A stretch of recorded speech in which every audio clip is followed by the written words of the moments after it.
Ce sont deux signatures qui pèsent près de 400 millions d'euros. Le patron de PSA, main dans la main avec celui de Iran Khodoro, premier constructeur automobile d'Iran. Ensemble, ils viennent de signer un partenariat.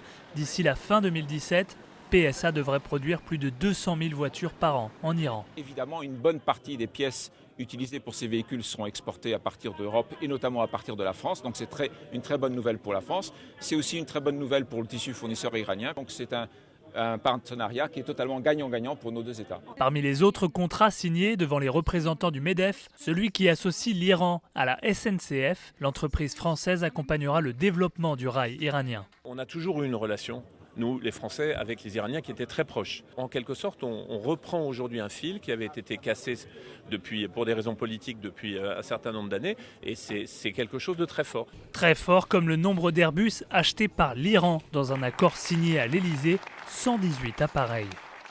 Enfin, la ruée économique vers Téhéran compte aussi dans ses rangs Total, qui aura désormais un accès privilégié au pétrole iranien.